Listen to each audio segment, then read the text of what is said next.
The saxophone day is for anyone who plays the saxophone. It doesn't matter about age, experience, ability, and it's an event that Rob and I instigated 14 years ago. Very much the ethos was including everybody from 8 to 80 who plays, owns, likes the saxophone.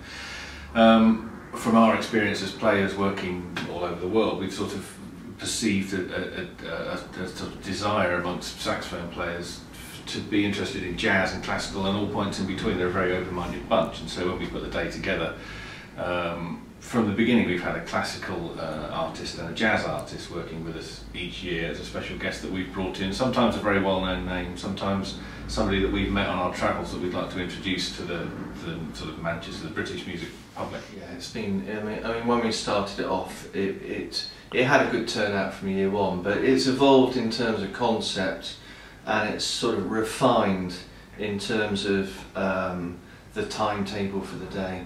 So we always start off with the big sort of mass saxophones so everyone turns up, can play, and we've even refined within that session what goes on. We're commissioning pieces, there are optional easy parts, so everybody feels comfortable, regardless if you really, played the saxophone for 4 or 5 months, you're still welcome and can still play and be a part of it. So yeah, it's just trial and error as well, the same as lots of things. And the trade, all the saxophone shops and big companies around the UK, they know now this is the biggest event of its kind annually in the UK.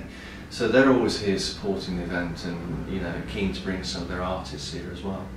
One of the most satisfying things to see about the day was that very much we wanted ourselves and our students and the visiting artists to be available to the public in a way that perhaps you don't get in a concert with that kind of artificial barrier that you sometimes have.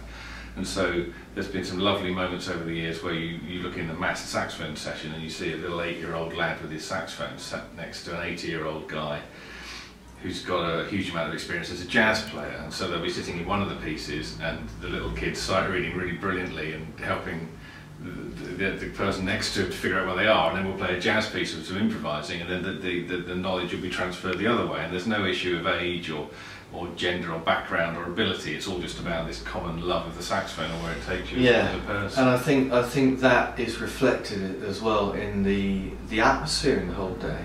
It's a very welcoming, very friendly atmosphere.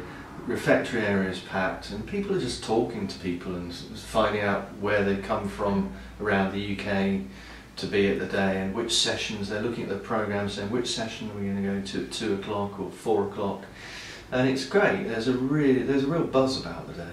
There's a little friendship groups that have sort of struck up with various summer schools that Andy and I do around the country over the years, where groups of 10 or so people from each of those will arrange to meet through their Facebook pages or whatever, and they all get together and meet on Sax Day every year. So, over the 14 years, it really does feel like a family. I mean, we know pretty much 80–90% of the audience personally when they turn up in the morning for the mass saxes, which is a wonderful thing. Yeah, and one of the things we do as a result of that sort of personal connection with a percentage of the people who come to the Sax Days, in the in-between time, we might sort of say, who would you like to see guesting, 2 years' time or next year, if you've got any ideas, and we can take that sort of feedback on board and try and make things like that happen. It's interesting to know who people would like to hear and see at the day as well.